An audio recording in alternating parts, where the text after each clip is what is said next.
रूप पाहता लोचनी रूप पाहता लोचनी रूप पाहता लोचने रूप पाहता लोचनी ओ रूप पाहता लोचनी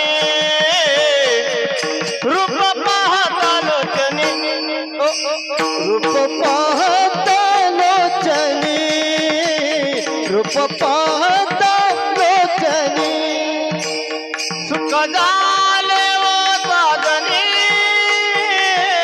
सुख झाले व साजनी साजनी तो हा विठ्ठल बरवा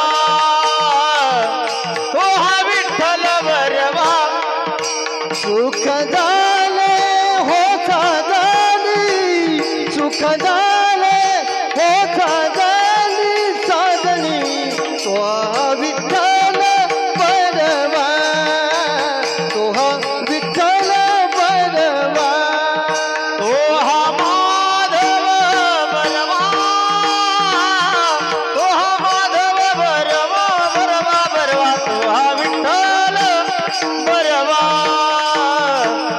तो हा विठ्ठल बरवा तो हा माधव बरवा तो हा माधव बरवा तो हा विठ्ठल बरवा तो हा विठ्ठल बरवा बहुता सुकृताची जोडी बहुता सुकृताची जोडी जोडी बहुत सुकृताची जोडी बहुत सुकृताची जोडी म्हणून विठ्ठली आवडी म्हणून विठ्ठली आवडी आवडी तो हा विठ्ठल बरवा तो हा विठ्ठल बरवा म्हणून विठ्ठली आवडी म्हणून विठ्ठली आवडी आवडी तो हा विठ्ठल बरवा तो हा विठ्ठल बरवा तो हा माधव बरवा तो हा माधव बरवा बरवा तो हा विठ्ठल बरवा तो हा विठ्ठल बरवा तो हा माधव बरवा तो हा माधव बरवा बरवा बरवा विठ्ठल बरवा तो हा विठ्ठल बरवा सर्वा सुखाचे आगर सर्वा सुखाचे आगर सर्व सुखाचे आगर सर्व सुखाचे आगर बाप रखुमा देवीवर बाप रखुमा देवीवर तो हा विठ्ठल बरवा तो हा विठ्ठल बरवा बाप रखुमा देवीवर बाप रखुमा देवीवर देवीवर विठ्ठल बरवा तो हा विठ्ठल बरवा तो हा माधव बरवा तो हा माधव बरवा बरवा बरवा तो हा विठ्ठल बरवा तो हा विठ्ठल बरवा तो हा माधव बरवा तो हा माधव बरवा बरवा बरवा विठ्ठल बरवा विठ्ठल बरवा जय जय राम कृष्ण जय जय राम कृष्ण हरे हरे जय जय राम कृष्ण हरि जय जय राम कृष्ण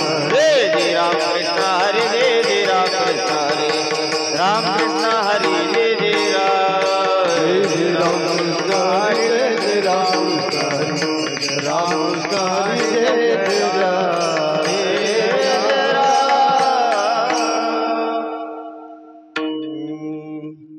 स्वामी काज गुरु भक्ती पितृवचना सेवा पती पितृवचना सेवा पती पितृ पितृवचन सेवापती स्वामी काज गुरु भक्ते पितृवचन सेवापती पितृवचन सेवापती पितृवचन सेवापती विष्णू महापूजा अनुभवानाय तुझा अनुभवानाय तुझा अनुभवानाय तुझा नित्य विष्णूची महापूजा अनुभव नाही तुझ्या अनुभव नाही तुझ्या अनुभव नाही तुझ्या सत्य बोले मुखे दुखवे आणि काचे दुखे दुखवे आणि काचे दुखे दुखवे आणि काचे दुखे सत्य बोले मुखे दुखवे आणि कांच्या दुखे दुखवे आणि काचे दुखे दुखवे आणि काचे विष्णूची महापूजा विष्णूची महापूजा विष्णूची महापूजा विष्णूची महापूजा अनुभवानाय तुझ्या अनुभवानाय तुझ्या अनुभवानाय तुझ्या विष्णूची महापूजा अनुभवानाय तुझ्या अनुभवानाय तुझ्या अनुभवानाय तुझ्या निश्चयाचे फळ तुका म्हणे त्याचे फळ तुका म्हणे त्याचे फळ तुका म्हणे त्याचे फळ निश्चयाचे फळ तुका म्हणे त्याचे फळ तुका म्हणे त्याचे फळ तुका म्हणे त्याचे फळ येते विष्णूची महापूजा तुझी महापूजा येते विष्णूची महापूजा तुझी महापूजा येते विष्णूची महापूजा अनुभवानाय तुझ्या अनुभवानाय तुझ्या अनुभवानाय तुझ्या विष्णूची महापूजा अनुभव नाही तुझ्या अनुभव नाही तुझ्या अनुभव नाही तुझ्या विठोबा रखुमाई वर कुमार विठोबा रखुमाई विठोबा रखुमाई विठोबा रखुमाई विठोबा रखुमाई विठोबा रखुमाई विठोबा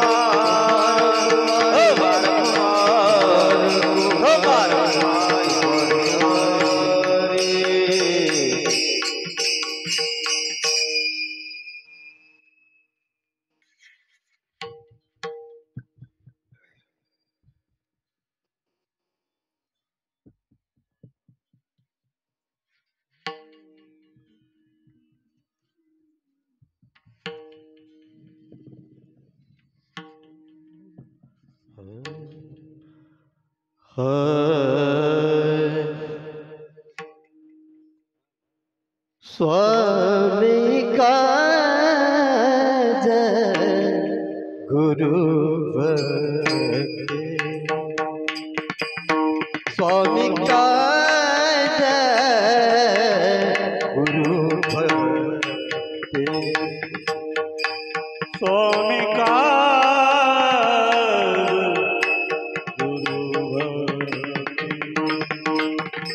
स्वामी काज गुरु भक्ति स्वामी काज गुरु भक्ति स्वामी स्वामी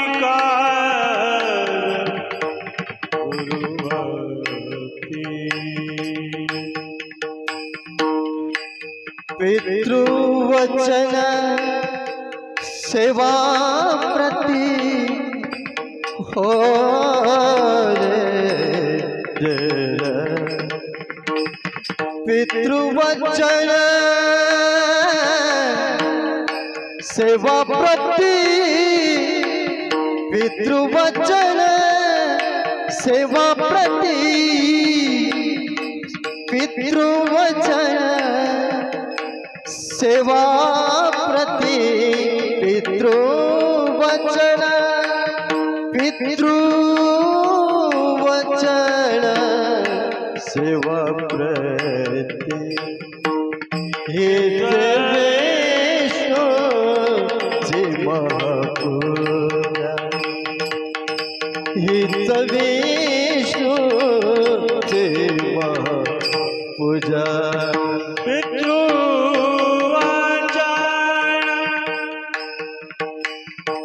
सभापती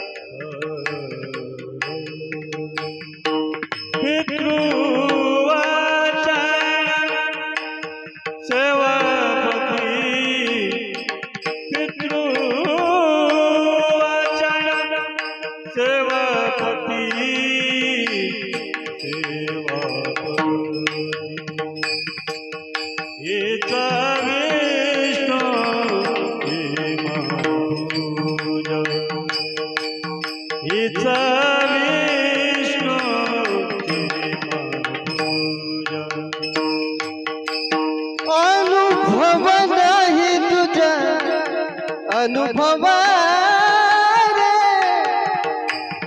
हारा दारा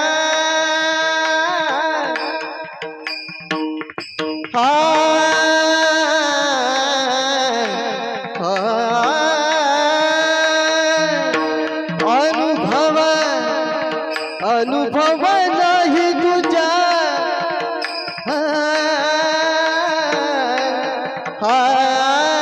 अनुभव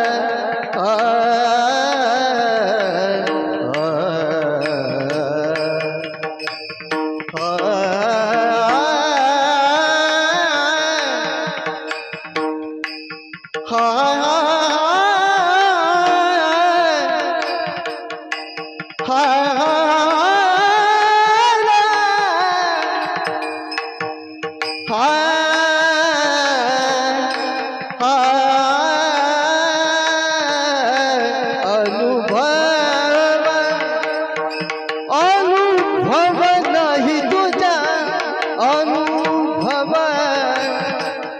नाही तुझा अनुभव नाही तुझा नाही तुझा हेच विष्णूचे महापूजा हेच विष्णूचे महापूजा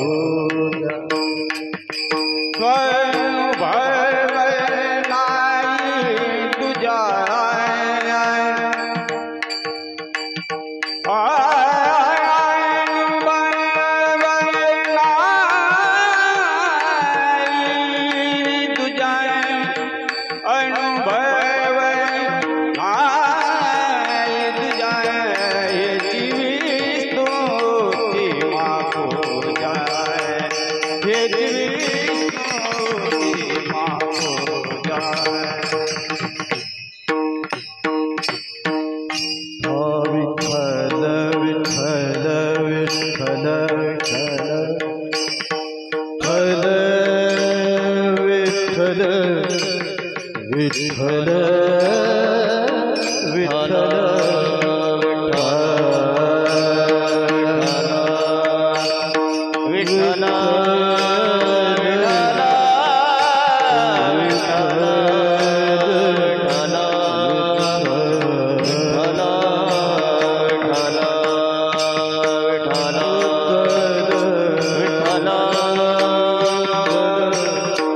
विठ्ठल विठ्ठल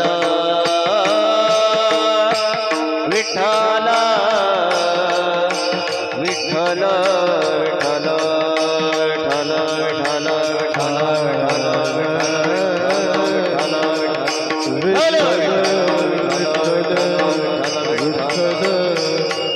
विठ्ठल विठ्ठल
स्वामी काज गुरु भक्ती पितृवचन सेवापती हीच विष्णूची महापूजा अनुभव नाही तुझा सत्य बोले मुखे दुखवे आणि कंच दुखे हीच विष्णूची महापूजा अनुभव नाही तुझा निश्चयाचे बळ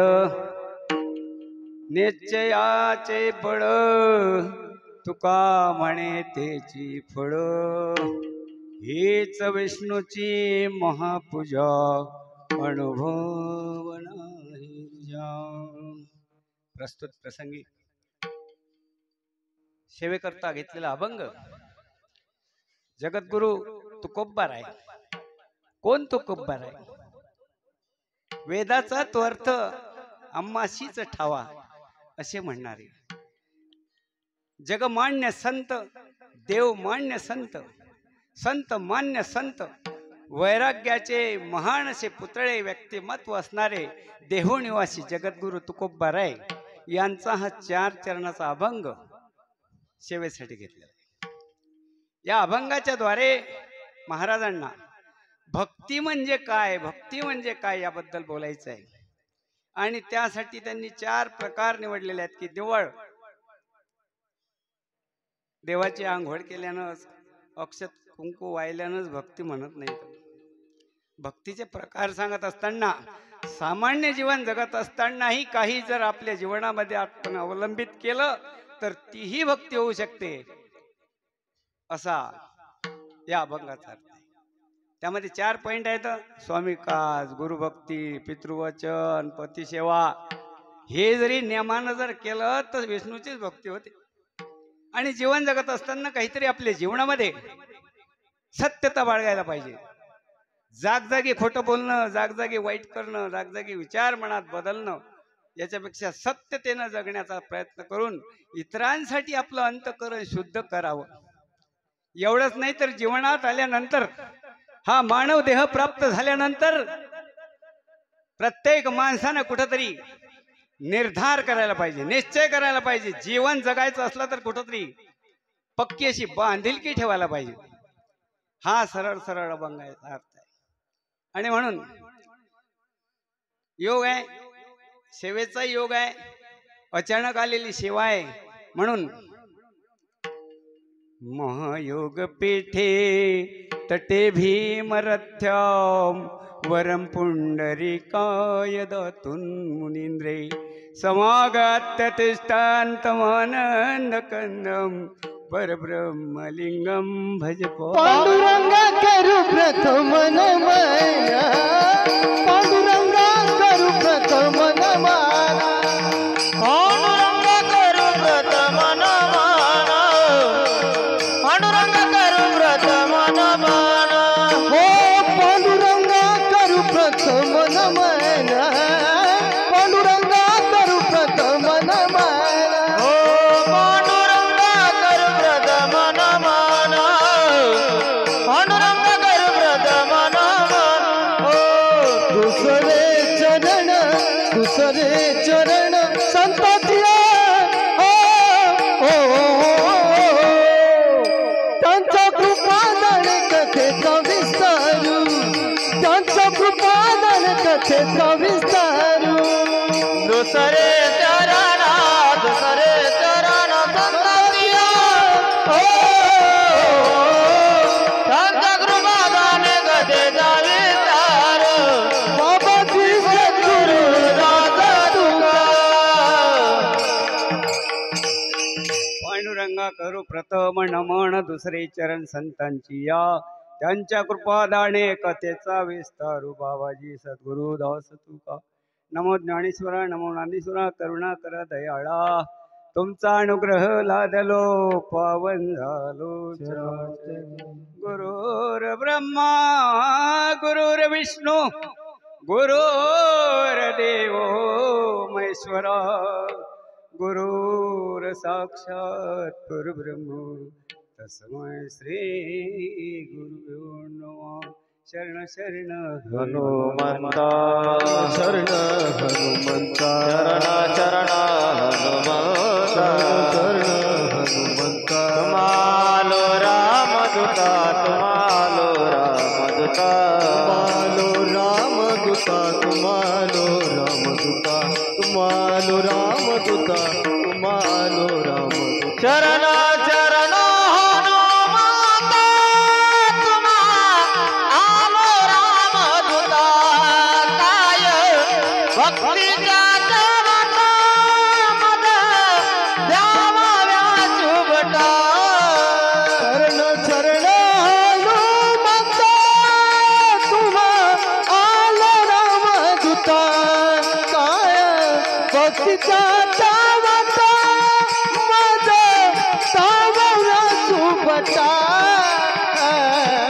शरण शरण जण म्हणता तुम्हालो रामदूता काय भक्तीच्या त्या वाटा मज धावाव्या सुटा या कुंदेंदो तो चार हार धवला या शुभ्र वस्त्रावृता या वेण्यावर दंड मंडित करा या श्वेत पद्मासन या ब्रह्माच्युत शंकरा प्रभुतबीर दैवे सदा वंदिता सा माम पातु सरस्वती भगवती निशेष जाडपा मस्तक हे पायावरी मस्तक हे पायावरी मस्तक हे पायावर पायावरी वार करी संताचा वार करी संताचा वारकरी संताच्या वारकरी संताच्या वारकरी संताच्या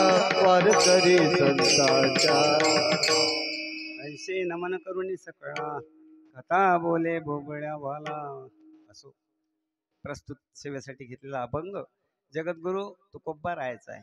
अभंगावर येण्यापूर्वी थोडा परिहार देणं हे आवश्यक असतं. परिहारार्थ बोलायचं झाल्यास आपल्या या माद्री गावामध्ये गेल्या 68 वर्षापासून अखंड असं हरिनाम सप्ताहाचं आयोजन केलं जातं.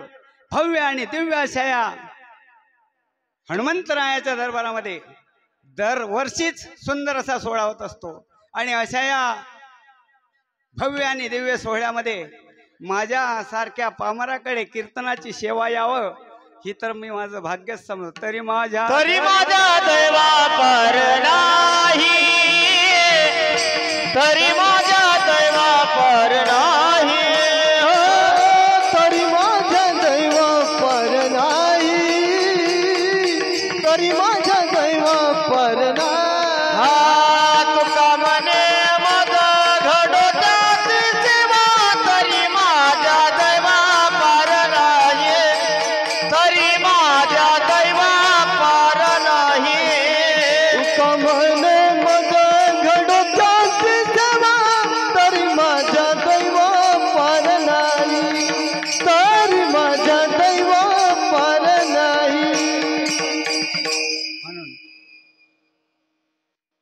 आपले भागात ते करतो. योग असा आहे बघा सज्जनो, तुम्ही जे सगळे एवढे चाहते आणि एवढे ऐकणारे लोक कुणाच्या तरी नावावर उपस्थित झाले असाल, परंतु योग असा आहे की ज्याच्यासाठी आले तो काही आला नाही, म्हणून आमचं जमलं. वेडे वाकुडे गायण तरी मी तुझाची म्हणवीन या नात्याप्रमाणे आलेली माझ्याकडे सेवा आहे. आणि म्हणून सेवा किम निमित्त आहे, सत्य निमित्त. आणि योग आहे बघा, सेवा कशी येत असते, कोण करत असते, कोणाला देत असतात हे देवाचं देव जाणे. परंतु आलेली सेवा करण्यासाठी उपस्थित आहोत. माझ्या साथीला असणारे हे मृदुंगाचार्य, एवढे मोठी गायक मंडळी, एवढे लोक माय कीर्तनाला काहीच नसतात. पण आज असा योग, म्हणून त्यालाही काहीतरी भाग्य पाहिजे. आणि तुमच्या सेवेचा योग आहे. प्रत्येक माणसाला जीवनात भेटल्यानंतर कोणती ना कोणती सेवा करता आली पाहिजे, नाही का? अहो, या जीवनात मृत्यूलोकात माणूस आल्यानंतर सेवेसाठीच आलेला आहे. हा मानव देह माणसाला भेटला, हा सेवेसाठी भेटलेला आहे. आणि प्रत्येकानं सेवा या रूपानं जर काम करत गेले तर ती सेवाही होऊ शकते आणि मालही मिळू शकते, जीवनही जगू शकते आणि परमार्थ करून मोक्षपदाचीही प्राप्ती करून घेऊ शकते. फक्त सेवा करत राहिलं पाहिजे. म्हणून आपण भाग्यवान आहोत. आणि अशा या भाग्यवान असणाऱ्या आपल्या लोकांना हा मनुष्य देह प्राप्त झालेला आहे. हा मनुष्य देह प्राप्त होणं काही सामान्य गोष्ट नाही. बहुता सुकृताची जोडी आहे. भयंकर असं पुण्य केलं त्यावेळेस जमते. आणि एका ठिकाणी पाप पुण्य समी असं म्हटलेलं आहे. आपलं कुठंतरी पाप आणि पुण्य सेम झालं की मनुष्य देहाची प्राप्ती आहे. आणि मनुष्य देह प्राप्त झाल्यानंतर प्रत्येकाला मनुष्य देह प्राप्त झाला, पण तो समजला का? काही लोकांना समजलाच नाही. मिळाला पण कळाला नाही. काही लोकांना कळत नाही की हे कशासाठी. जे वस्तू त्या दिवशी बोलून गेले महाराज, जे वस्तू ज्याच्यासाठी आली त्याचा उपयोग योग्य झाला पाहिजे, नाही का? आणि म्हणून कुणाला भेटतच नाही, तरसतात.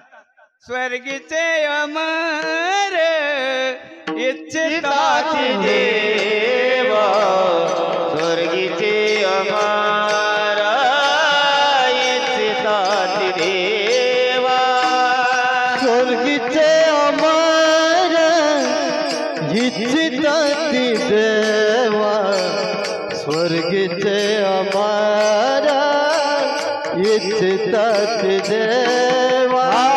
मृत्युलोकी भावा जन्मामा, मृत्युलोकी भावा जन्मामा, मृत्युलोकी भावा जन्मामा, मृत्युलोकी भावा जन्मामा. नारायण नामे हो जीवन मुक्त, नारायण नामे हो जीवन मुक्त, नारायण नामे हो जीवन मुक्त, नारायण नामे हो जीवन मुक्त, नारायण नामे होऊ जीवन मुक्त, नारायण नामे होऊ जीवन मुक्त, नारायण नामे होऊ जीवन मुक्त, नारायण नामे होऊ जीवन मुक्त. स्वर्गीचे अमर इच्छितात देवा.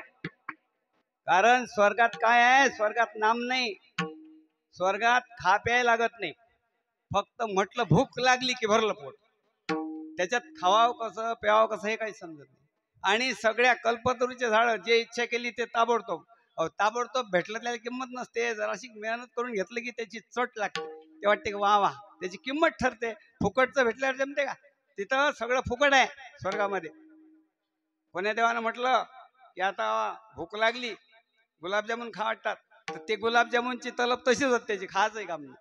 पण इथं मृत्यू लोकात जे आहे ते तिथं नाही, त्याचा पडताला त्या देवांनी काढला. म्हणून त्यांना वाटलं की नारायण नामे होऊ जीवन, कारण तिथं भगवंताचे नाव, सगळे भगवंतच व्हायला, तिथं जाणारे सगळे देवच देव.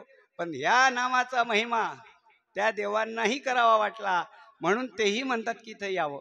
आणि इथं तर आपल्याला भेटलं, हे आपण वाया गमावून राहिलो.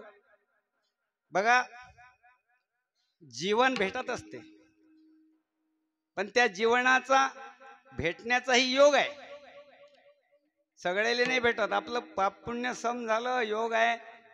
84,83,99,999 फेरे मारले त्या वक्ती भेटलं तर खरी. मग भेटल्यावर ते कशासाठी भेटलं, हीच एक अशी आहे की याच्यातून ही नर म्हणतात त्याला, नर नर करणी करे सो नर का नारायण होय. हा जर माणूस माणसासारखा वागला आणि त्यानं जर चांगली करणी केली तर तो देव बनू शकतो, नरका नारायण होय. कर्म करावं लागणार आहे.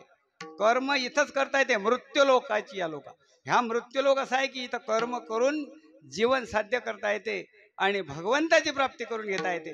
म्हणून हा ज्यांना मिळाला त्यांनी त्याचं सार्थक करून घ्यायला पाहिजे.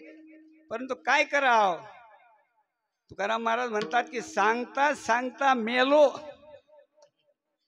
तरी नाही जमलं, नाही का.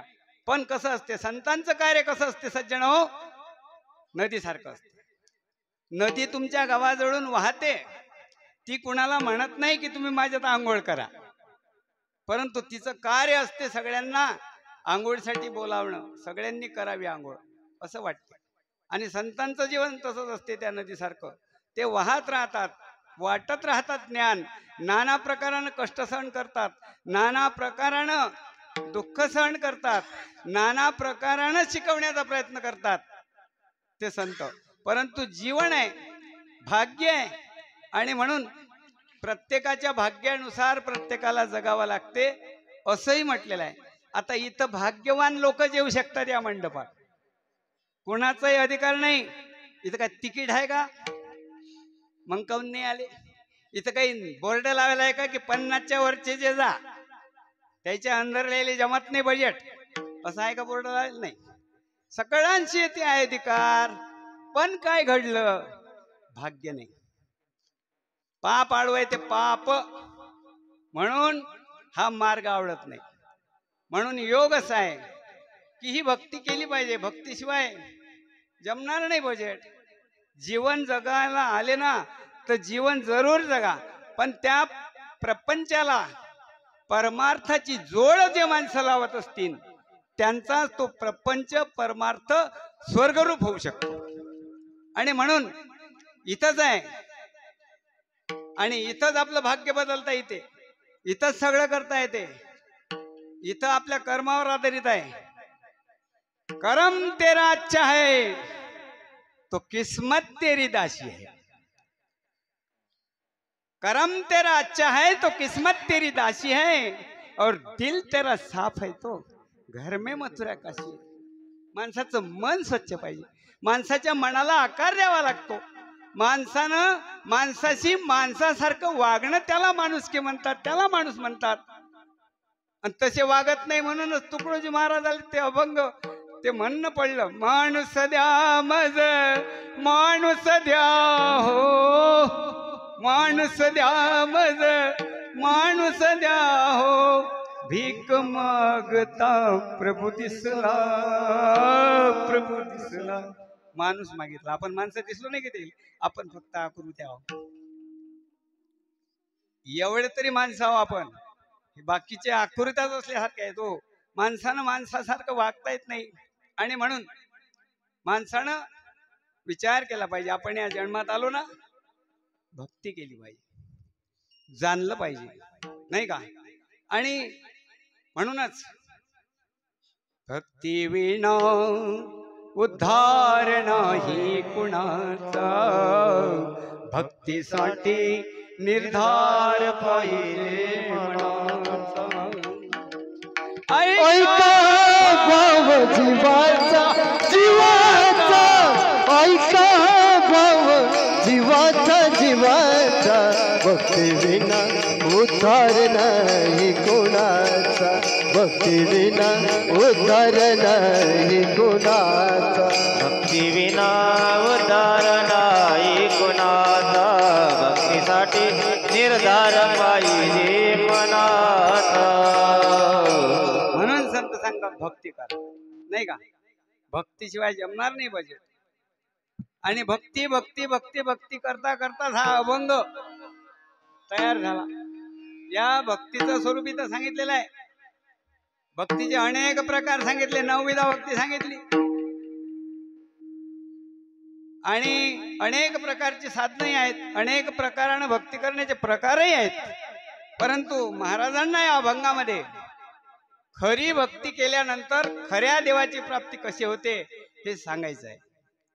आणि म्हणून महाराजांनी 4 प्रकार अवलंबित केलेले आहेत. स्वामी काज, नाही का? स्वामी स्वामी कुणाला म्हणतात? स्वामी नवऱ्यालाही म्हणतात, नाही का? आणि त्याच स्वामीचं दुसरे नाव काय? त्याच स्वामीचं दुसरे नाव आहे मालक, नाही का? तुम्ही एखाद्या बाईच्या घरी गेले विचारायला, बाई पिंट्याचे बाबा कुठे गेले? मालक घरी नाहीत भाऊ, तिकडेच विचारा, अशी म्हणेल, नाही का? एखाद्या कामगाराला विचारा, का रे कामावर नाही गेला का? नाही राजे, आज मालकच आले नाही, चुकारा राहिला. मालकाचे प्रकार आहेत ते. आणि ह्या सगळ्यांचा जगाचा जो मालक आहे त्यालाही मालकच म्हणतात. आणि त्या मालकाचे आपण सगळेजण काय आहो? बंदे आहो. त्याला स्वामी म्हटलेलं आहे. म्हणून स्वामी काज, त्या मालकाचं आपल्याला काम करायचं आहे. त्या मालकाच्या कामासाठी आपण बंदिस्त असलं पाहिजे. आणि म्हणून सुंदर असं मालकाबद्दल बोललेलं आहे. ए मालिक तेरे बंदे हम ऐसे हो हमारे करम, नेकी पर चले और बदी से टले कभी बचता हुआ निकले दम. हे मालिक तेरे बंदे हम, हे मालिक तेरे बंदे तेरे कदम नेकी पर चले और बदी से टले कभी बचता हुआ निकले दम. मालिक तेरे बंदे म्हणून तो मालक आपला आहे. जगत जीवन ज्याला म्हणतात त्या मालकाचं काम करायचं आहे. म्हणून त्या मालकाचं काम आपण करायला पाहिजे. प्रत्येक मालकाला जर आपण मालक म्हणून जाणलं तरच काय होईल की त्या मालकाची आपल्यावर कृपा होईल. रामायणामधला प्रसंग आहे. हनुमंतरायानं प्रभू रामचंद्राला मालक मानलं होतं आणि त्या सीतेच्या शोधासाठी ज्यावेळेस जायला लागले त्यावेळेस कोणत्याही प्रकारचा विचार केला नाही आणि त्या निष्ठेनं त्या भावानं ते त्या सीतेच्या शोधासाठी निघालेले आहेत. समुद्रावर आले, पाहतात तर भयंकर मोठा समुद्र आहे आणि मालकानं काम तर सांगितलेलं आहे. म्हणून माणसाला स्फूर्ती देणारे काही भेटत असतात. त्याला अनेक साधूंचा मिलाप असतो. अनेक होते या हनुमंतरायासोबत. त्यातील ते जांबुवंत म्हणायला लागले की आम्ही तर म्हातारे झालो गड्या आणि आमचा ताल लागत नाही. पण हनुमंतरायाची शक्ती कशी आहे? हनुमंतरायाजवळ शक्ती आहे पण उचकणी दिल्याशिवाय नाही. हनुमंतरायात एक गुण आहे. हनुमंतरायात काय गुण आहे? त्याच्याजवळ शक्ती भरपूर आहे पण त्या शक्तीला चालना द्यावी लागते. चालना दिली की मग त्या जांबुवंतानं म्हटलं, काय हनुमंता काय पाहतं? अरे या समुद्राच्या पार जाण्याची ताकद तुझ्यात आहे. म्हणे नाही ना, कसं काय जा? अरे तू फक्त अरे जोर लावून पाय, त्याला फक्त जोर दिला, कोण्या माणसाला थोडासा जोर दिला की त्याची ताकद वाढत असते. आणि म्हणून त्याची ताकद वाढली आणि त्यानं त्या भगवंताच्या कामासाठी जीवाचं रान केलं आणि सीतेचा शोध लावला, नाही का? म्हणून आपणही त्या भगवंताचे काय आहो, आपण ऋणी आहो. त्या भगवंतानं आपल्याला या जमिनीवर पाठवलेला आहे, या मृत्यूलोकात पाठवलेला आहे. त्या मृत्यूलोकात आल्यानंतर जर आपण त्याला विसरलो तर आपल्यासारखं बेवाण कोणीच नाही. आणि म्हणून योग आहे तो, भगवंताचं कार्य करायचं असलं तर भगवंताच्या साठी जीवन दान करता आलं पाहिजे. मालकाची सेवा करायची आहे. मालक स्वामी काज, पहिलाच अभंगातला पहिल्या चरणातला पहिला शब्द आहे स्वामी काज. आणि म्हणून अशा रीतीने दुसरा आहे स्वामी काज गुरु भक्ती. आता गुरुची भक्ती करावी लागणार आहे. स्वामी काज मालकाच्या कामासाठी तुम्ही प्रयत्नानं करत राहिले तर काय होईल? अभंगाच्या दुसऱ्या चरणात श्री विष्णूची विष्णूची महापूजा, विष्णूची महापूजा, विष्णूची महापूजा. अनुभव नाही तुझा, अनुभव नाही तुझा, विष्णूची महापूजा, पूजा विष्णूची महापूजा.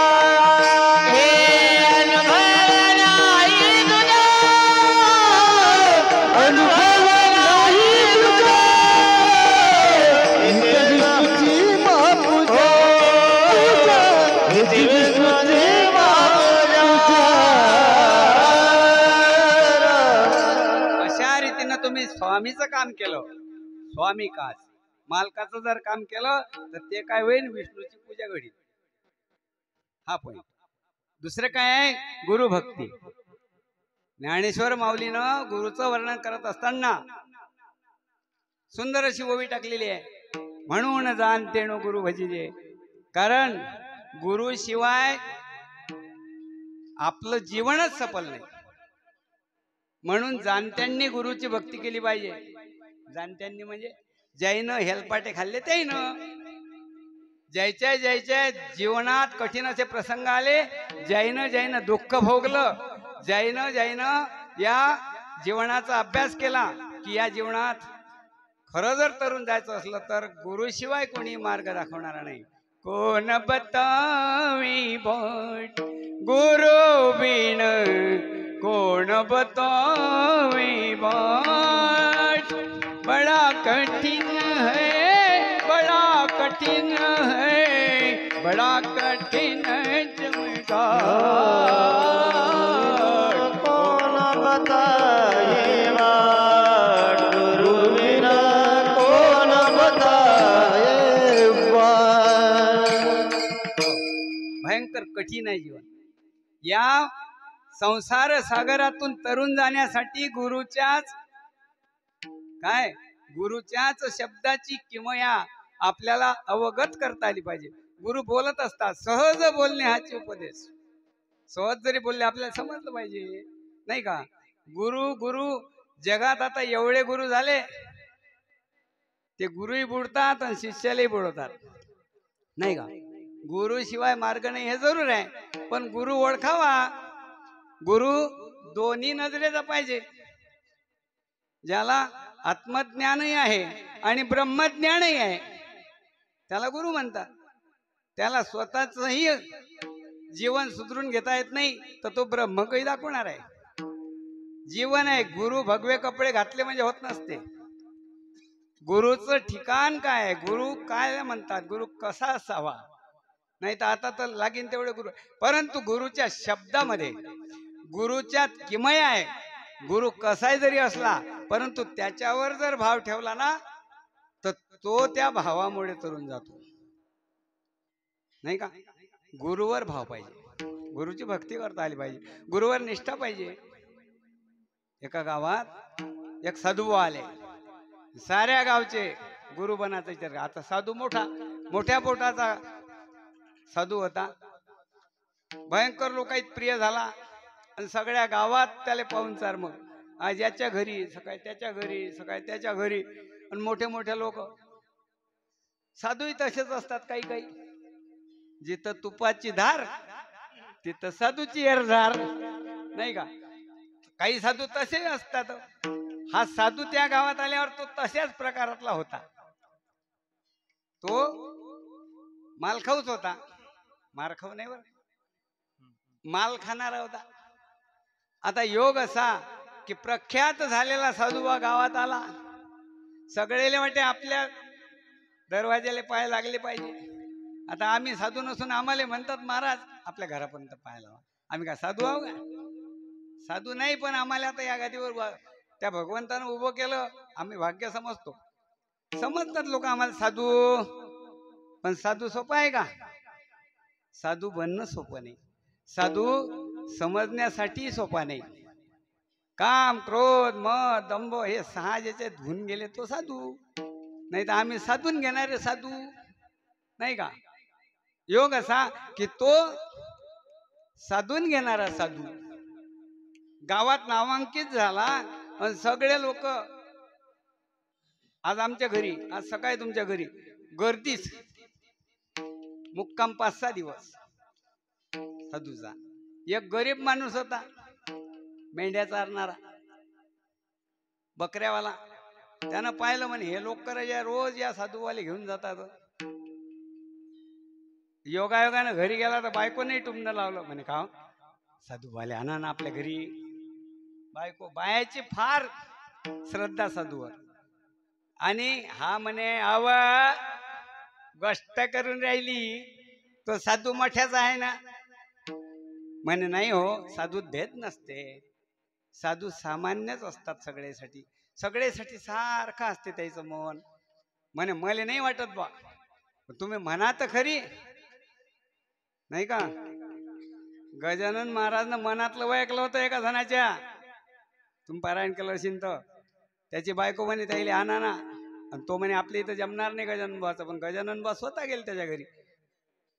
गजानन महाराजच्या पोतीत आहे ते. असो, मला काय म्हणायचं आहे की हा जो साधू आहे, या साधूजवळ तो बकऱ्या चालणारा आला. तो म्हणे महाराज, म्हणे काय? म्हणे का रे, काय म्हणणं आहे? म्हणे सगळ्याच्या घरी जाता, आपल्या घरी जरा असं सेवा द्या आम्हाला. तो म्हणे तुमच्या घरी न जा. याचा अवतार पाहिला, फाटके तुटके कपडे, याचा अवकात कामाचा माणूस, पाय भरलेले, केस विस्कटलेले, अंगावर फाटके कपडे. म्हणे महाराज तिचा लय जागरा आहे बा, मला वाटते तुम्ही या. बरं मग येईन ना. म्हणे काही असा. म्हणे आता तर नाही गाडी येत, पण इतवारी येतो. दिला बा दिवस त्याला पुढचा. शुक्रवार होता, शनिवार गेला आणि इतवारी हा गेला त्याला मला. साधूले जबान दिल्यावर तर जात लागणार आहे. साधू बुवा गेले घरी. आता हा सामान्य गरीब व्यक्ती, बकऱ्या चारणारा, नेहमीसाठी घोंगडी खांद्यावर असणारा. आणि काय झालं की हे गरीब माणसं फार हुशार असतात. हे यांचं जीवन मोठ्या समतोल अशा अवस्थेमध्ये जगण्याचा प्रयत्न करत असतात. त्यांना रोजच्या रोज पैसाच भेटत नसते. म्हणून ते आपल्या परसामध्ये, आपल्या अंगणामध्येच काय करतात की यानंही तसा बगीचाच घरात केला होता. थोडासा पालक लावला होता, कांदे, मुळे, संभार, घरात नानीच्या पाण्यावर सगळं अंगणातल्या अंगणातच, वांग्याचे 2-3 झाडं, अशा रीतीनं. आणि योग असा की त्या साधू आला. साधू आल्यानंतर बायकोला म्हणे आज येतात जेवाले, काय करतो? म्हणे तुम्ही त्याची नका काळजी करू. मन मोठं असते गरीबाचं. तिनं मोठ्या प्रेमानं स्वयंपाक केला. वांग्याची भाजी बनवली, सुंदर रोडगे केले, आणि वरण, आणि काय अक्कात तो जेवाचा बा. याले इकडे माल खाता खाता त्या दिवशी याचं सट्टावून झालं. टाप जेवला. म्हणे महाराज तुम्ही जाता जाता लोकायले मंत्र देत असता, आपल्याला मंत्र द्या. कारण नाम घ्या लागेल ना. नाम घेतल्याशिवाय कसं काय होणार आहे? आमची त्या नामातच शुद्धी आहे असं आमच्या गावातले लोक सांगतात. गुरुनं ते नाम दिलं की ते नाम माणसाला जीवनाचा उद्धार करणार असते असं तुमचं वक्तव्य, तुमची वाणी सिद्ध झालेले महाराज असता बाबा, तुम्ही मला काहीतरी सांगा. मग तो म्हणे काय गळ्या काय सांगावं आता, साधू तर रोजचाच हिशोबातलाच होता तो म्हणे याला काय सांगावं आता. म्हणून त्याला विचार पडला. तो म्हणे बा मी मंत्र सांगतो, ध्यानात ठेवतो. म्हणे बर, म्हणे सांगा. मग तो साधू सांगायला लागला. वा आता तो जेवला आणि त्याच्यावर आठवलं त्याले, मुळा होता, कांदा होता, नाही का. बस तो म्हणे बा कांदा मुळा भाजी बैगन का देठ, चलो सद्गुरु हो गई भेट. तो म्हणे हे काय मंत्र वय का. म्हणे मग त्यानं जेवता जेवता जोडलं ते, कांदा मुळा भाजी बैगन का देठ, चलो सद्गुरु हो गई भेट. यानं ते मंत्र पाठ केला. बघू साधू गेला उठून. साधू गेला उठून. हा रात्रंदिवस त्यानं तो मंत्र दिलेला. मला काय सांगायचं आहे, निष्ठा पाहिजे, भाव पाहिजे. तो साधू कसा आहे ना, आपल्या भावामुळे काय होते पुढं आहे का. आणि म्हणून काय झालं की हा बकरे माग कांदामुळा भाजी बैगन का देठ, कांदामुळा भाजी बैगन का देठ, चलो सद्गुरु हो गई भेट. जो याले घोक लागला रात्रंदिवस तेच ते तेच ते तेच ते. योग काय आला की पावसाळा लागल्यावर गुरु आला 12 महिने. नदीले होतं पाणी आणि गुरु आला पलीकडल्या गावून. सारं गाव पाहिले नदीच्या दोन्ही थड्या भरेल आणि सगळे लोक. आणि त्याच बंदीतून हा बकऱ्या घेऊन आला. म्हणे कार्यगड कायची गर्दी आहे. म्हणे अरे गुरु आला ना. म्हणे कुठे आहे गुरु. म्हणे तिकडून आला ना त्या काठावर, आणि इकडल्या काठावर आता येता येत नाही, सांगडचं पाणी आहे. म्हणे काय पाहून राहिले मग सकाळून पासून निघाला असेल. तो काय आताचा काळ होता का. टोंगा इतक्या गाठ्यातून फसत या लागे कोण्या गावले. मग तो टोंगा इतका भरेल गुरून घायल झाला सकाळून पासून. पायते तर न दिल, त्याला काय माहित होतं गुरुले पाणी येशील. थकेल होता. तिकडल्या काठाहून दिसे, पण लोक म्हणा आता काय करावं कसं करावं. पण हा आंतरिक भावानं शुद्ध असणारा हा म्हणे का रे सबन जण उभे हा 2 घंट्यापासून. बरं झालं मी आलो इकडे. म्हणे मग काय करतो. म्हणे गुरुले आणा लागणार नाही का. म्हणे काय गुरुले आणतर, कसा काय गुरु येईल, पाणी दिसत का तुले. म्हणे मग अशानं असलं तर पाणी आपला गुरु काय मरू देता का तिकडे, सकाळून पासून उपाशी येशील तो. मग अडकण्या म्हणून बकऱ्या चारणार अरे करे काय म्हणणार नाही का तू. अरे काय म्हणते गुरुली. बस म्हणे मग तू काय करतो. म्हणे मी आणतो. बस गळ्यात टाकली त्याच्या घोंगडी पाण्यावर. गुरुचं नाव घेतलं, नमस्कार केला. भगवंत हा निष्ठेवर आधारित आहे, लक्षात घे. घोंगडी टाकली, गुरुचं दर्शन घेतलं. हे गुरुराया तुम्हीच माझे गुरु, तुम्हीच माझे सर्वेश्वर, देवा तुम्हीच हा आता, असं म्हणून त्या घोंगडीवर बसला.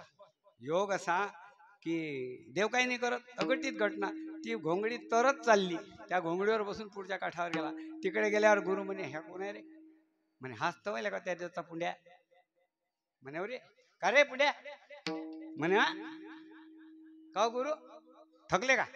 थकले नाही तर काय, त्याच्या पाणी किती आहे, या तुम्हाला न्यायला आलो. म्हणे कसं काय आलो. म्हणे काय बसून आलो, या बसा. तो म्हणे बे पाणी एवढं याच्यावर कसं बसा. अहो बसा ना, तुम्ही त्याची काळजी करता. या गुरुचे 7 गेले आणि 5 राहिले. तो म्हणे एवढं मोठं पाणी या घोंगड्यावर बसा. म्हणे त्या यायला असेल काय पोयनं याच्यावर असेल जादू, आपण कसं बसा. शेवटी बसवला जबरदस्तीनं. हात धरा माई कंबर धरा, काळजी नका करू. आणि बस बसवला गुरुन. यानं म्हटलं कांदा मुळा भाजी बैगन का देठ, चलो सद्गुरु हो रे भेट. कांदा मुळा भाजी बैगन का देठ, चलो सद्गुरु हो गई भेट. अहो भगवंताची करणी. ते घोंगडत तरुण तो इकडल्या काठावर आला. सगळे म्हणे का रे आणलं का नाही गुरुले. मला काय सांगायचा भाव होता की भगवंत हे नाही पाहत की हा कसा आहे. त्याच्या भावानं गुरुवरची श्रद्धा जी होती, त्या गुरुले काहीच नाहीये ना, पण त्या गुरुवरची श्रद्धे त्यानं दिलेल्या त्या विश्वासानं काय झालं, गुरु तरला. आणि गुरुचा चेला, चेल्यानं गुरुला तारलं. मला काय म्हणायचं आहे की गुरुभक्ती ही निष्ठेनं असायला पाहिजे. म्हणून प्रत्येक माणसानं जीवनात आल्यानंतर गुरु करावा. गुरुशिवाय मार्ग नाही. आपले गुरु कोण आहेत. आपले गुरु जगद्गुरु तुकोबाराय आहेत, ज्ञानोबाराय आहेत, गजानन महाराज आहेत. हे चालते फिरते गुरु जरी नसतील तरी हे ज्ञान असं आहे. आपल्या इथं गाथा चालू आहे. या गाथ्यातील एक एक अभंग हा डोळ्यासमोर उभा राहतो. तुम्ही जर त्याचा अभ्यास केला, तुम्ही जर निवड वाचा लागते बा, घ्यास लागते 6 दिवसात. हो काय करता नाही का, चालले आपले घ्यास लागते. किती पारायण झाली. त्याच्याबद्दल वाद नाही, वाचलंच पाहिजे. वाचाल तर वाचाल, वाचाल तर वाचाल, म्हणून वाचलं पाहिजे. काव्य कुणाचं आहे? सद्गुरु तुकोबारायाचं आहे. सुंदर असं आहे. ज्ञानेश्वरी आणि गीता आणि भागवत हे 3-4 ग्रंथ आपला भलं करणारे आहेत. आणि म्हणून प्रत्येकानं, गुरु जरी एखाद्या वेळेस आपल्याला केला नसेल अजून, तरी त्या ग्रंथावर माळ ठेवून ते जर तुम्ही गुरुच माझे तुकोबार आहे, हा ग्रंथच माझा गुरु असं म्हणून टाकली, तरी ही ज्ञानाची प्राप्ती झाल्याशिवाय राहणार नाही. करता करता होते, पण एक खट्ट्या होणार नाही. नाही तर आज घातली सकाळी का मारा काहीच फरक नाही दिसून आला. इतक्या लवकर होते का फरक? नाही का? फरक जरूर होईल, फक्त तुमची निष्ठा आणि तुमचा भाव पाहिजे. म्हणून महाराज सांगायला लागले अभंगाच्या पहिल्या चरणात, स्वामिकाचं गुरु भक्ती भक्ती, स्वामिकाचं गुरु भक्ती भक्ती, स्वामिकाचं गुरु भक्ती भक्ती, स्वामिकाचं गुरु भक्ती. हो स्वामिकाचं गुरु भक्ती,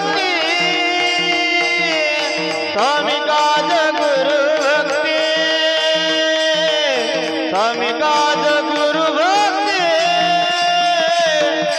स्वामिकाचं गुरु भक्ती. स्वामिकाचं गुरु भक्ती भक्ती, स्वामिकाचं गुरु भक्ती. हो स्वामिकाचं गुरु भक्ती भक्ती, स्वामिकाचं गुरु भक्ती. हो स्वामिकाचं गुरु भक्ती, स्वामिकाचं गुरु भक्ती, स्वामिकाचं गुरु भक्ती, स्वामिकाचं गुरु भक्ती. पितृवचन सेवाप्रती सेवाप्रती सेवाप्रती, हीच विष्णूची महापूजा,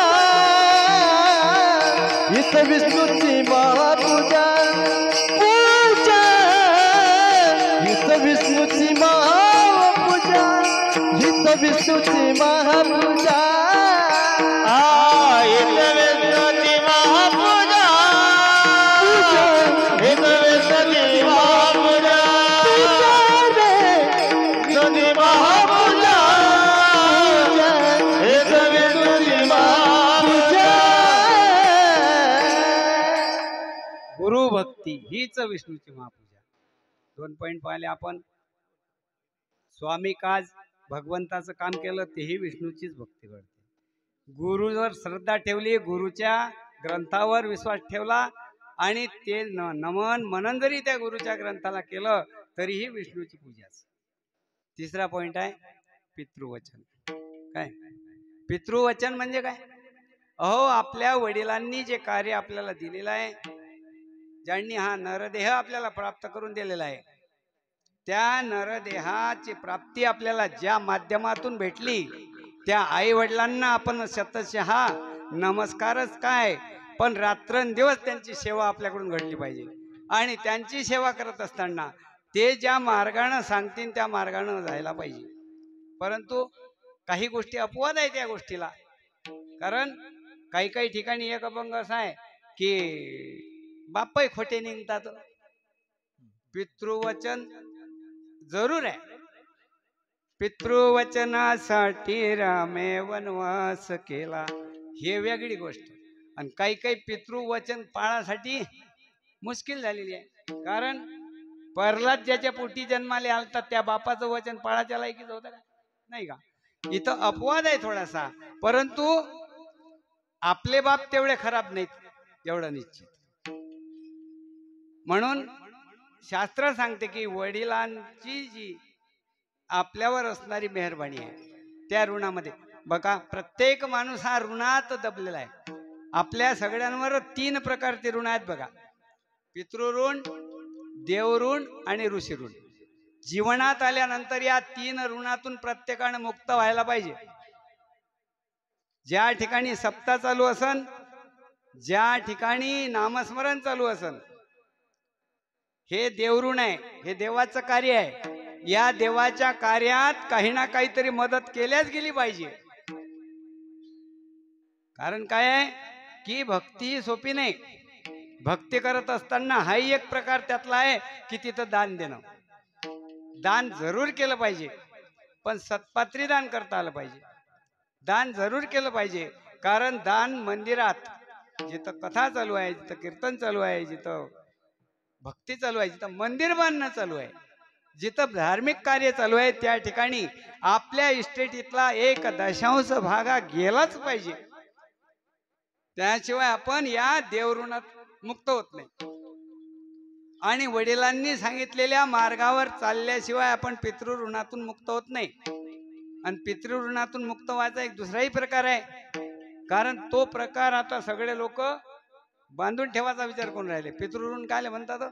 वडिलांनी जे आपल्यासाठी एवढी जगत दाखवलं आणि त्यांची सेवा करता करता त्यांचा ज्या वेळेस मृत्यू होईल त्यावेळेस सपिंडी अर्थात पिंडदान हे त्यांच्यासाठी केलं पाहिजे. गरुड पुराण सांगतं.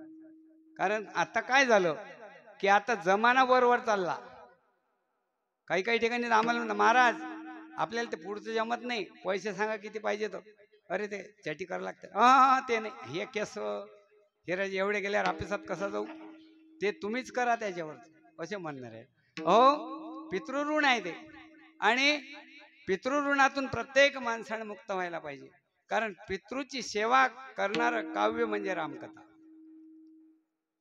काय प्रभू रामचंद्राची कहाणी सगळ्यांना माहित आहे.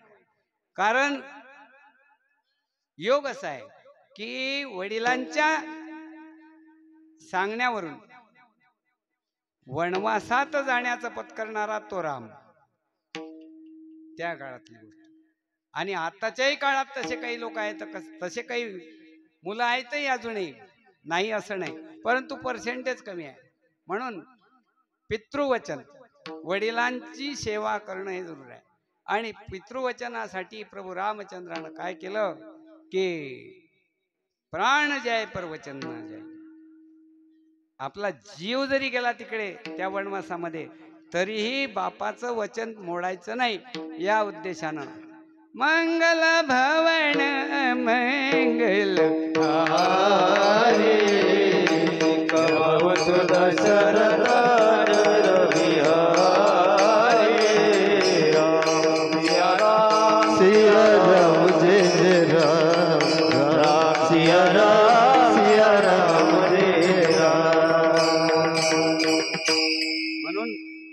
पितृवचनासाठी रामे वनवास केला. प्रत्येक माणसानं विचार केला पाहिजे आपल्या वडिलांसाठी. इथे एका घरी गेलो एक दिवस, बाप लेक बसले होते, चहा प्यायला गेलो. चहा प्यायला गेल्यानंतर असा बाप बोलला की ते बरोबर नाही. हो, कोणत्याही गोष्टीला होच कर का रे, बायाच्या मागून गेलता का, हो फवारण्याला का, हो सगळ्या कामात तो हो करत जाय. त्याच्यामुळे काय बोला महाराजच्या पुढे. आता ते बुडं जास्ती बोलायला लागलो. या आता मी होतो बसला, मला वाटलं काय रे हा पोरगा बापानं सांगितलेलं सगळं काम करून राहिला आणि हो होच करून राहिला, नम्रता आहे याच्या अंगात. फक्त बसला, एका मिनिटानं फरक काय पडला वा. त्या बुड्यानं 2-4 गोष्टीत सांगितलं त्याला, वावराकडे गेलता का, बाया आहेत का, मोटर लावली होती का, असं तसं. पोरगा राहिलं म्हणे बचर नका करत जाऊ ना तुम्ही, कोणत्याही वक्त्याच्या लावता. आता ते महाराज आले, चहा पाणी राहिलं तेच लावली तुम्ही तुमची. मी असा विचारात पडलो, मी आतला एवढा आज्ञाधारी पोरगा वाटे, पण हा तर एखादा मन सरकारच झाला बापा. आजकालचे पोरं विचार करत नाहीत. म्हणून जे लोक, जे मुलं आपल्या आईवडिलाची सेवा करत असतील त्यांनाही दुसरं काही करायचं काम नाही. पितृवचन, ज्यांनी आपल्या वडिलांनी लावून दिलेल्या मार्गावर चालत असतील, आपल्या वडिलांनी, आपले वडील म्हणजे आता काय धंद्यातले असलेले धंदे शिकवतील, पारमार्थिक जीवनाचं मूल्यमापन ज्या लोकांनी आपल्या मुलावर संस्कार करून केलेला आहे त्या बापाची सेवा जरूर करावी. आणि म्हणून त्यांची सेवा करत असताना त्यांची सेवा सेवा नसून ती काय आहे, विष्णूची पूजा. वडिलांचं, आई वडिलांची सेवा करणं म्हणजे एक प्रकारची विष्णूचीच सेवा आहे. ते मंदिरात जाणं, पाणी टाकणं, आता तर लयच गंभीर झालं काम. आता तर त्या मिश्राजीचे उपकार माना लागतील की कमीत कमी लोक नांदी लागले त्याच्या. पण तो देव थंडागार होऊन राहिला. तो भोळाबाळा आहे, त्याच्याबद्दल वाद नाही, पण लोक भुलीत आहेत. शिवजी भोळा, शिवजी भोळा, शिवजी भोळा, आणि त्याला तिसरा डोळा. तो कोणाच्या ध्यानातच नाही, नाही का. तो काही उघडला त्यानं तर लंबाई तिथे करून. भोळा भोळा नाही तो, तो सबन गोळा करणार आहे. म्हणून लक्षात घ्या की भक्ती कशी असते, भक्ती कशी असते. मला नातू त्या दिवशी गेलो घरी, बसलो. मग ते नातू आला जवळ, योगायोगानं. बेलाचं झाड आमच्या दरवाजा समोरच आहे. त्याने एक पान आणलं, बसला त्याला सयद लावत. म्हटलं का रे काय करून राहिला? म्हणे सयद लावून राहिलं. नाही. म्हटलं कायच्यासाठी? म्हणे पिंडीवर न्या लागते ना. एक पान घ्या, त्याला सयद लावा आणि ते पिंडीवर ठेवा. पोट्ट पाच झाल्याशिवाय राहणार नाही, नाही का. लोक अपभ्रंश करून घेतात. आता त्यानं ते पान लावलं आणि घंटापर्यंत मोबाईल पाहत बसलं. म्हटलं का रे आता काही करायचं काम नाही तिकडं. म्हणला म्हणे महाराजनं सांगितलं एक बेल व्हायला अशा रीतीनं तर परीक्षेत पासच होते म्हणून. म्हटलं हो गड्या, भक्ती काय, कशी भक्ती आहे, नाही का. म्हणून अपभ्रंश व्हायला नको, भक्ती ही जरूर करा. भक्ती करत असताना देव काही झाकून ठेवा लागत नाही. अनेक मार्ग आहेत, अनेक पंथ आहेत, अनेक प्रकारानं लोकायले काही भांडावलं आणि काही नांदी लावले आणि काही काय बरोबर आहे. परंतु तरीही मी म्हणतो की लय चांगले लोक आहेत, कमीत कमी नांदाल तरी आहेत. अनेक मार्गाने भक्ती. कोई धर्म नाही शिकाता आपस में बैर करना. कोणताही धर्म नाही, कोणताही साधू घ्या, कोणताही धर्म घ्या तुम्ही, कोणत्याही जा, वर बुक्का खाली टिक्का राधास्वामी, मी सगळ्यांना मानतो, पुराणासहित मानतो. आणि आपल्यापेक्षा त्याला मी 100% मार्क देतो, कारण ते एक नाम तरी आहे. तो कसं आहे, नित्यनेम. त्याचे लोक 5 खेप नमाज पडतात. आपल्या पोट्याला म्हणला जाणं भाऊ हरिपाठाले जाणं भाऊ. काय म्हणायचं आहे मला की भक्ती नित्य नेम नामी तो प्राणी दुर्लभ.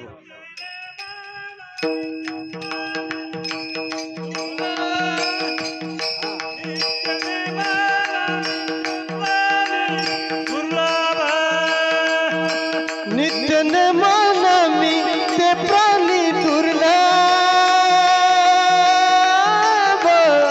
हो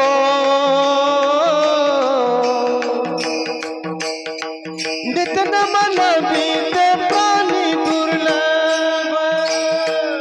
नित्य नेमानामी ते प्राणी दुर्लभ. नित्य नेमानामी ते प्राणी दुर्लभ. नित्य नेमानामी ते प्राणी दुर्लभ. ओ नित्य नेमानामी ते प्राणी दुर्लभ.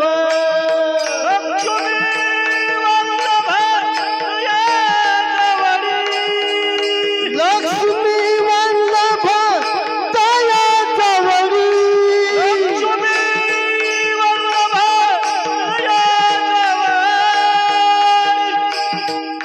लक्ष्मी वल्लभ दया जवळी.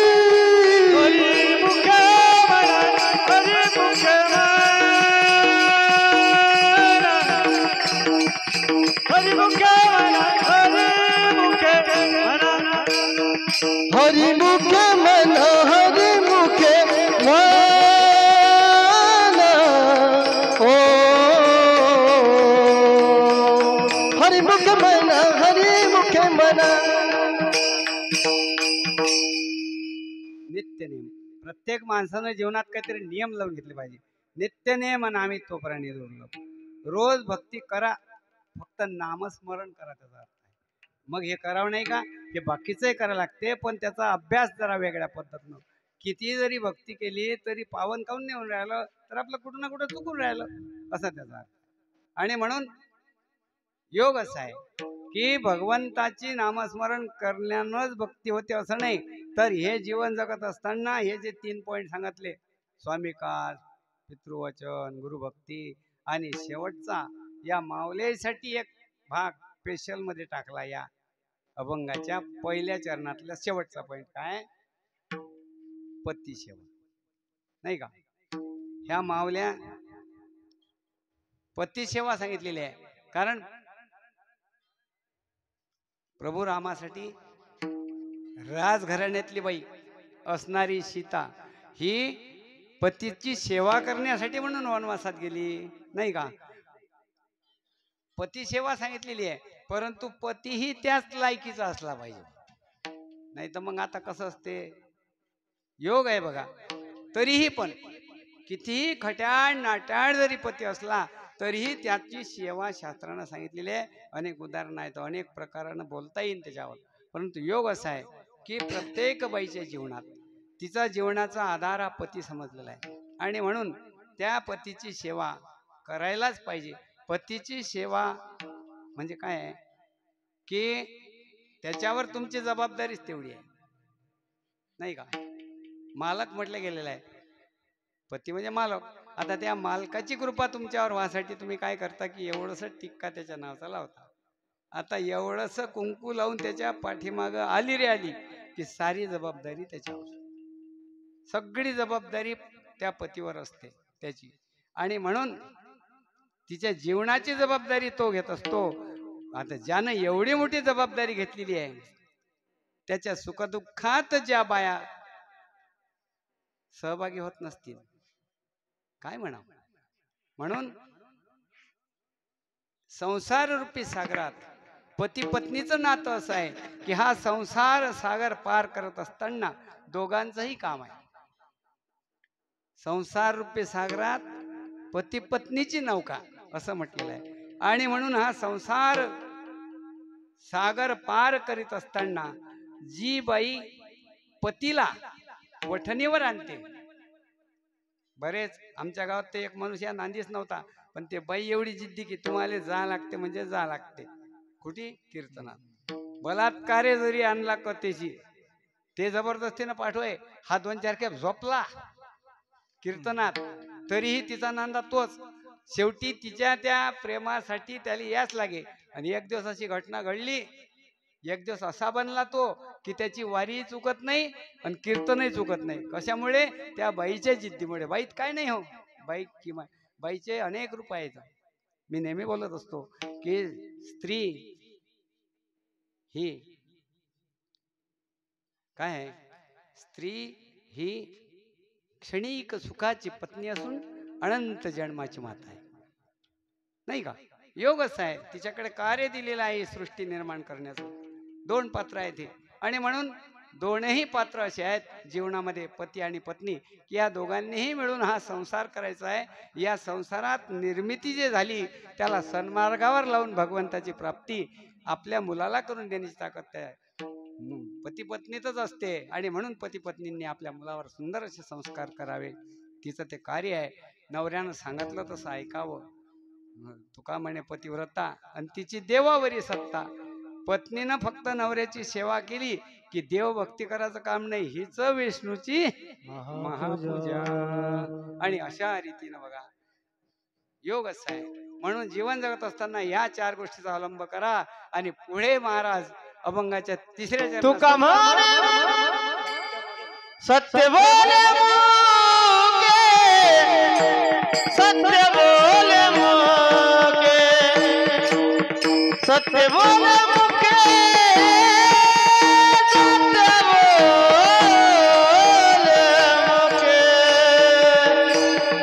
सत्य बोले मुके, सत्य बोले मुके, सत्य बोले मुके, सत्य बोले मुके, सत्य बोले मुके,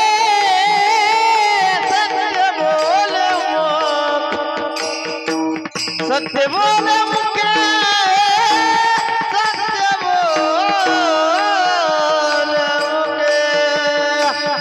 सत्य बोल मुखे सत्य बोल मुखे सत्य बोल मुखे सत्य बोल मुखे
दुख वेआने कांच दुखे हरे हरा ररा ररा हरा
सत्य बोले मुखे महाराज म्हणतात सत्य बोले मुखे.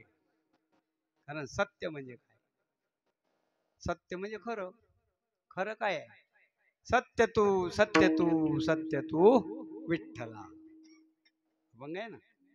दुसरं सत्यम शिवम सुंदरम सत्यम शिवम सुंदरम. भगवंत सुंदर आहे. सत्यता जर आपल्या वाणीत असली तर काय होईल? ज्ञानेश्वर महाराज म्हणतात आज्ञापक व्हाल. जबान जर चांगली असली ना, नेहमीसाठी जर सत्य बोलत राहिले काय रे त्याची वाचा सिद्ध. वाचा सिद्ध काय? आपल्या वाचेत दम नाही राहिला ना. आपल्या वाचेतला दम काऊन गेला? दिवसभरात किती वेळ खोटं बोलल्या जात असेल आणि विनाकारणचं. कारण त्यांना 10 रुपये रे पोळीसाठी भेटलं का? काहीच नाही, नाही का? अहो काही गोष्टी खोट्या बोलायला लागतात, बरोबर आहे, बोलायला लागते, त्याच्याबद्दल वाद नाही, पण प्रत्येक ठिकाणी खोटंच बोललं पाहिजे असं नाही ना. जास्तीत जास्त सत्य बोलायचा विचार करावा. प्रत्येक माणसानं जीवनात सत्यता ठेवावी. जगत असताना सत्यता, बोलत असताना सत्यता. ज्यावेळेस तुमच्यात सत्यता सत्यता सत्यता येईल त्यावेळेस काय होईल, तुमचं अंतकरण एवढं भरून जाईल, असं अंतकरण बनेल तुमचं सत्य वागत गेल्यानं की शेजाऱ्याच्या घराला जर आग लागली तर इकडे याच मन दुखून, नाही तर आपलं बरं पेटलं ना रे त्याचं. आपलं कसं असते, दुखवे आणि कांच्या दुखे कधी बनीन हे, कधी हा भाव निर्माण होईल. हा भाव ज्यावेळेस तुम्ही संत संघात याल, ज्या वेळेस तुम्हाला ज्ञानाची प्राप्ती होईल, ज्या वेळेस गुरुकृपा होईल, गुरुकृपा झाली आणि इमारत फळ आली असं म्हटलेलं आहे ना, तर ही इमारत आहे. आणि या इमारतीमध्ये काम, क्रोध, दंभ, लोभ, अहंकार सगळ्या गोष्टीनं बच बच भरलेला आहे. ज्यावेळेस तुम्ही सत्यता सत्यता सत्यता ठेवली तर कशाचीच भीती राहणार नाही. आणि म्हणून सत्य तू सत्य तू सत्य तू विठ्ठला, योग असा आहे बघा. आणि म्हणून प्रत्येकाने जीवनात जास्तीत जास्त सत्यतेनं जगण्याचा प्रयत्न करावा. त्यावेळेस तुमचं अंतकरण इतरांसाठी दुखावल्या जाईल. आणि आपल्याला दुसऱ्याचं सुख पाहून जेवढं दुःख आहे, मोठी गंभीर गोष्ट आहे. दुसऱ्याचं सुख आपल्याच्यानं पाहल्या जात नाही, त्यांना आपण दुःखी आहोत. बरंच काही सांगता येईल, परंतु वेळ संपत आलेली आहे. म्हणून महाराज म्हणतात की जास्तीत जास्त जीवनात सत्यता बोला. सत्य, तुमची जबान सत्य झाली की आज्ञापक व्हाल, असं ज्ञानेश्वर माऊली ज्ञानेश्वरी सांगतात. कारण तुम्ही आज्ञा करायच्या लायकीचे व्हाल. आज्ञा कोणी करत असते का? नाही. त्याच्यासाठी अधिकार निर्माण करून घ्यायला लागत असते. म्हणून तुम्हाला स्वतःचा अधिकार बनवून घ्यायचा सज्जन हो. आणि म्हणून सत्य जीवनात चालल्या, सत्यतेनं वागा, सत्याचा विचार करा. सत्यम शिवम सुंदरम अशा रीतीनं आहे. आणि म्हणूनच महाराज म्हणतात अभंगाच्या शेवटच्या चरणात, नित्य याते बळ, नित्य याते बळ, नित्य याते बळ, नित्य याते बळ,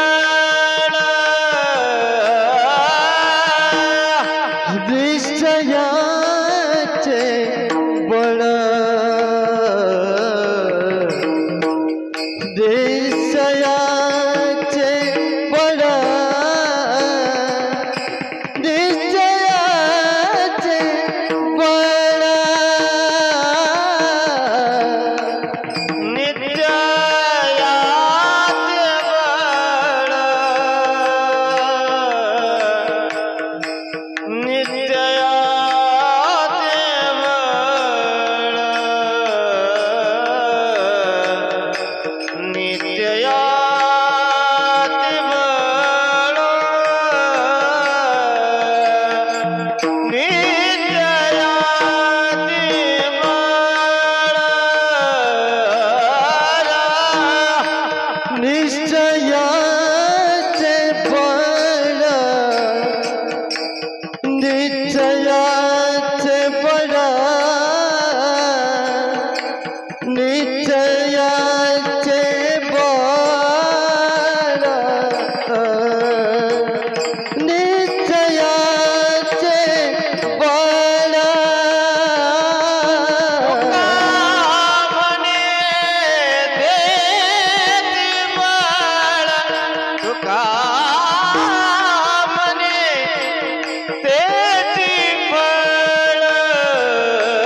महापूजा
निश्चयाच्या हीच विष्णूची अनुभव नाही तुझ्या हर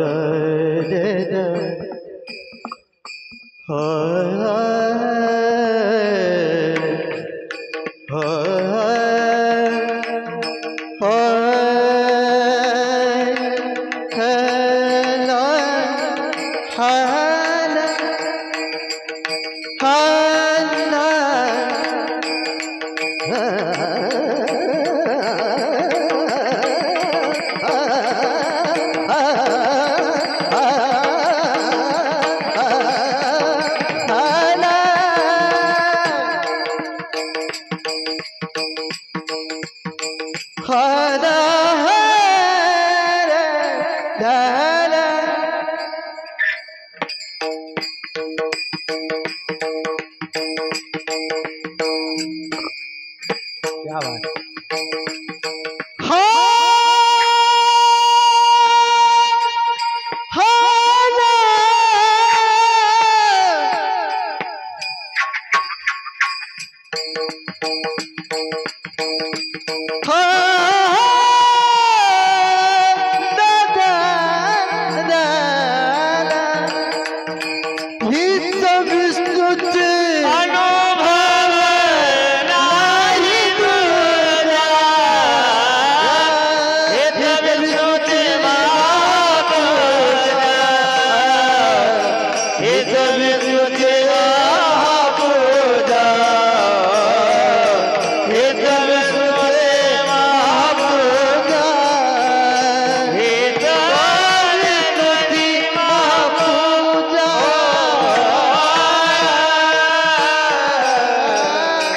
निश्चयाचे फळ तुका म्हणे त्याचे फळ निश्चय प्रत्येक माणसानं जीवनात निश्चय केला पाहिजे. प्रत्येक माणसानं कुठंतरी असा आधार पक्का ठेवला पाहिजे. बिलकुल निश्चय केल्यानंतर तो निश्चय, आता आपण अनेक प्रकाराने निश्चय करतो. गड्या 2 एकर घेतल्याशिवाय राहणारच नाही का? ते शेजारचं तर पटकावतोच आणि तो निश्चय केला की ते शेल्यावर न्यायचा विचार करतोय. मग तसं जीवनात हा निश्चय महत्वाचा आहे.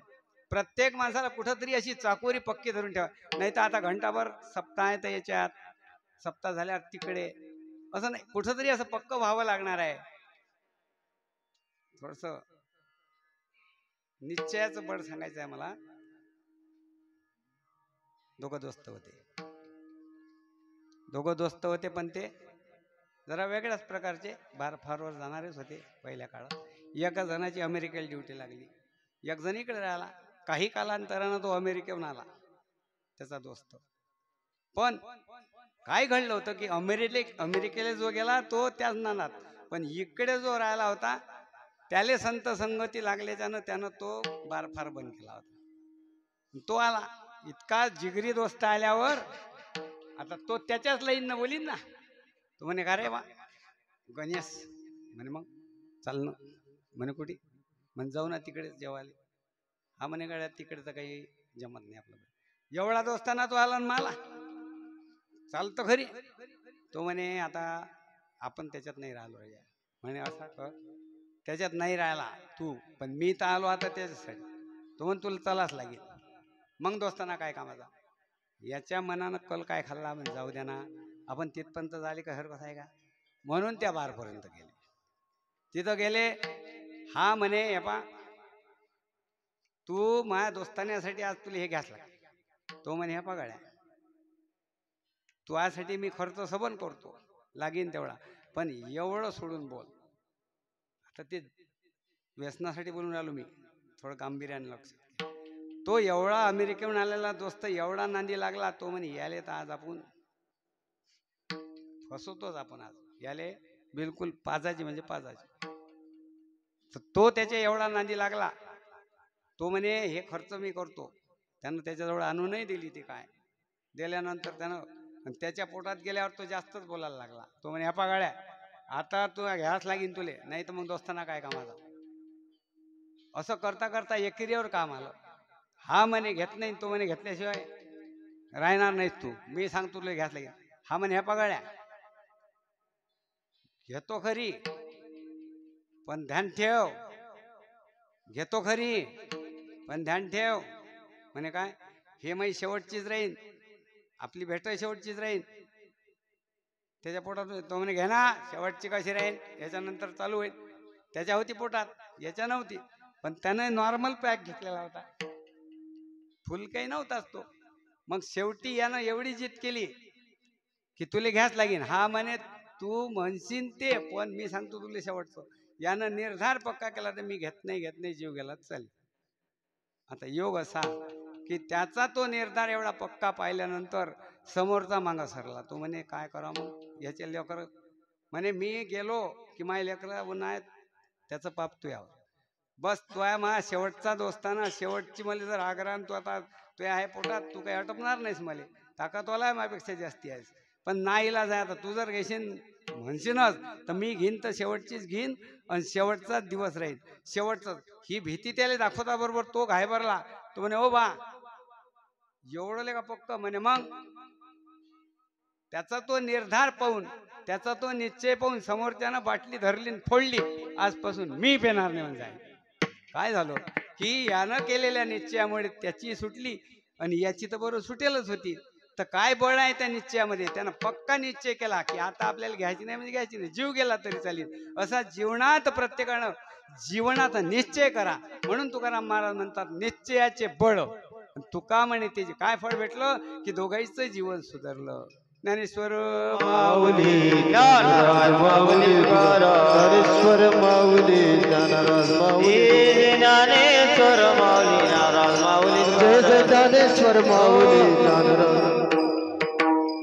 विठ्ठल जी विठ्ठल विठ्ठल जय जय विठ्ठल. हा बोलिले कोळे देवा कोळे उतरे राज बाप राज महाराज तुम्ही सिद्ध नाही विचारिला अधिकार म्या पुरा राजवा अपराध महाराज तुम्ही सिद्ध तुका